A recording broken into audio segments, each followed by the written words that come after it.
Di antara ibadah yang agung adalah ibadah di waktu sahur. Ibadah di waktu sahur. Waktu sahur ini bukan kita buat makan doang, kita bisa banyak ibadah.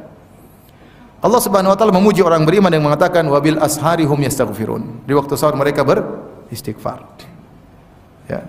Seorang bisa baca Quran di waktu sahur, nunggu mungkin istri lagi masak, dia baca Quran. Baca Quran. Maksud saya, makan itu kan cuma berapa menit? 15 menit enggak? Jangan kita bangun, misalnya sekarang subuh jam berapa? 4.42. Kita makan sahur taruhlah jam 4.15. Cukup. Jangan kita bangun jam 3, kemudian kita ngobrol ngalor ngidul. Sayang, ini waktu penting, waktu sepertiga malam terakhir, kita buang-buang waktu. Bangun tidur, lihat dulu berita, ada apa ini? Siapa? Sudah disidang belum? Jangan. Rugi, ini waktu penting. Waktu nuzul ilahi. Allah turun ke langit dunia mencari hamba-hambanya. Kata Allah, man yastaghfiruni fa'aghfirullah. Siapa yang minta ampun kepadaku, aku akan ampuni dia. Man yas'aluni fa'utiya su'lah. Siapa yang meminta, aku akan berikan permintaannya. Man yad'uni fa'astajiba lahu. Siapa yang berdoa, aku akan kabulkan doanya. Maka maksud saya ibadah yang sering terlupakan ibadah di waktu sahur. Kalau antum terjaga jam 3, bangun. Kalau mau sholat lagi tidak apa-apa. Kalau capek sholat, baca Quran. Kita punya target khatam berapa kali baca Quran. Baca. Kalau capek baca tafsir. Intinya waktu tidak terbuang. Kalau enggak kita duduk istighfar, astagfirullah sambil duduk termenung, merenungkan tentang bagaimana nasib kita di alam barzah, bagaimana nasib kita di hari kebangkitan. Astagfirullah. Jadi waktu tidak terbuang-buang. Saatnya sudah masak, kita makan seperempat jam selesai. Ya. Mau saya jangan sampai waktu sahur ini terbuang. Itu waktu yang terkadang dilalaikan. 1 jam nunggu makan kita ngalor ngidur nonton berita lah apalah sayang. Maka ingat, Ramadan itu setiap detik punya nilai yang sangat besar. Kalau kita isi dengan ibadah, pahalanya berlipat ganda baik secara kuantitas maupun kualitas. Taib, terkait dengan sahur.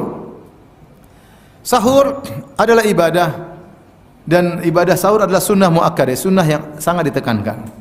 Ya, kalau bukan karena ijma bahwasanya adalah sunnah, dalil-dalil menunjukkan seakan-akan dia wajib. Tapi ijma ulama bahwasanya sahur adalah sunnah muakkadah. Kenapa sampai hampir wajib? Karena Rasulullah SAW mengatakan perintah tasahharu, bersahurlah.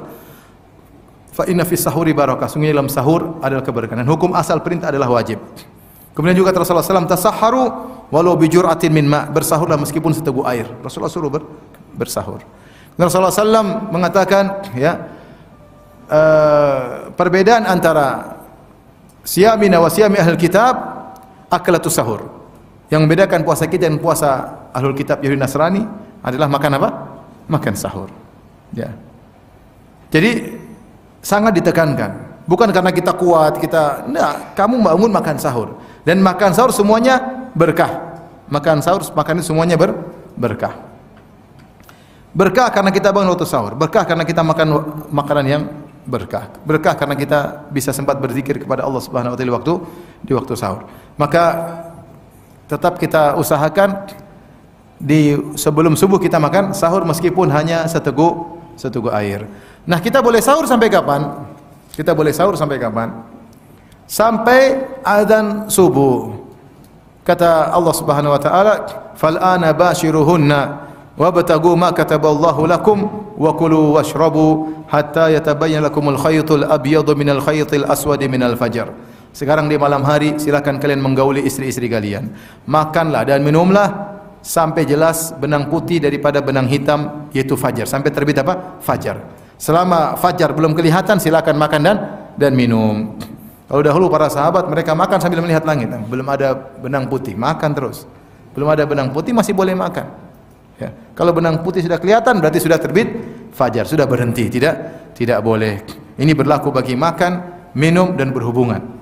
Boleh sampai terbit fajar. Kalau terbit fajar, maka seorang harus selesai dari makan dan minumnya, tidak boleh dia lanjutkan. Kalau dia sedang berhubungan sama istrinya, terbit fajar, maka dia harus berhenti dari hubungan tersebut. Kalau dia lanjutkan maka batal. Tidak boleh. Maka puasanya tidak sah. Nah, kalau kita dengar azan kemudian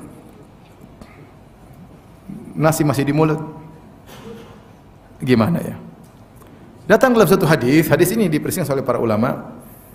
Kata Rasulullah SAW, "Idza sami'a ahadukumun nida," jika salah seorang dari kalian mendengar azan, wal ina'u fi yadihi, sementara air di gelas di tangannya, fala yadhahu hatta yaqdi hajatahu, maka jangan dia taruh gelas tersebut tapi dia minum dulu. Ini hadis ini dibahas oleh para ulama. Ada yang mendhaifkan hadis ini, ada yang hadisnya sahih tetapi ditakwil. Kenapa ditakwil? Karena ayat jelas. Kata Allah Subhanahu wa taala, makan dan minumlah sampai terbit apa? Fajar. Allah kasih batasan. Kalau terbit fajar enggak boleh makan dan minum lagi. Ada yang mengatakan ini rukhsah bagi orang yang sedang makan tiba-tiba dengar azan maka dia langsung selesaikan. Jangan dia lanjutkan. Ya. Karena sebagian orang habis makan azan, tenang. Enggak apa-apa. Kerupuk keluarin, kerupuk, sambal santai. Enggak boleh ya. Kalau sudah azan selesai. Saya lebih cenderung bahwasanya kalau sudah azan selesai, tidak boleh minum, tidak boleh apapun. Tetapi karena azan subuh masih diperbincangkan oleh para ulama, mungkin kalau minum air insyaallah aman lah ya.